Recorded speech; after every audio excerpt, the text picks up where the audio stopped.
quote, permanent divergence in the global economy. In a statement to international financial leaders this week, Secretary Yellen said the global community cannot allow financing to become an obstacle to vaccine rollout. Economists have been concerned about the slow rollout of vaccines around the world. Keep this in mind, 130 countries are yet to even administer one shot, most of which are very poor developing countries. So how can we help? Joining us now to discuss is Mitch Rochelle. He is the founding partner and macro trends advisor.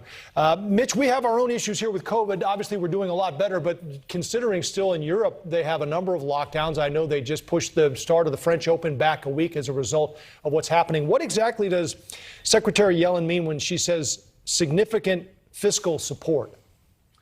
Well, if you just use the word fiscal the way we do here, fiscal stimulus is when Congress spends money. And I think she's talking about doing something similar. Many countries, especially in Western Europe, have a much different view in terms of balanced budgets. For example, Germany runs a budget surplus as opposed to the massive budget deficit that we run.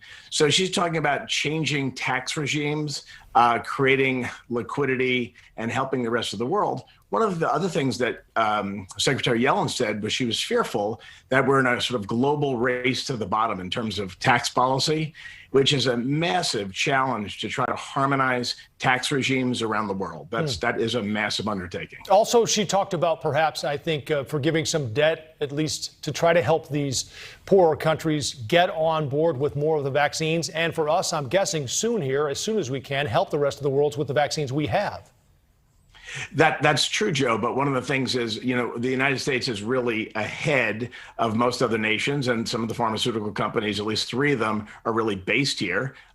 And we will have excess supply of vaccines. But you look at Western Europe, they're struggling. They don't have as many vaccines, and they're struggling with the rollout. So ultimately, this being one of those things where the U.S. ends up helping the rest of the world.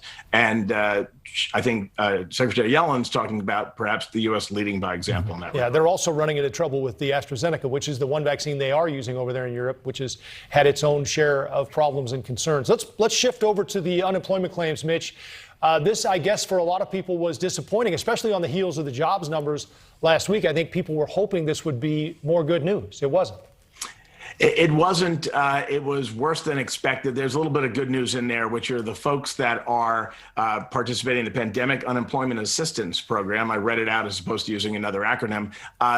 Less people filed for those claims. And those are folks who are part-time workers, part of the gig economy and the like, that aren't eligible for the other benefits. But the fact of the matter is, and I've been trying to dig into this and doing research on the topic all day, I think what's happening is employers, as they begin to open, are trying to figure out how to scale their workforce as businesses gradually open. So they called people back to work. They don't need so many people. What they do is they lay them off. You'd call them furloughing in a lot of industries, because they know that they get this additional $300 of unemployment benefits. So they're sort of using the unemployment rolls as their bench to bring employees back and forth. That's why there's a disconnect between unemployment numbers and last Friday's jobs report. All right. Well, we will hope that those improve as more states reopen as well. Mitch Rochelle, it's always great to have you with us on the Donlon Report. Good to see you. Thanks. Same, Joe.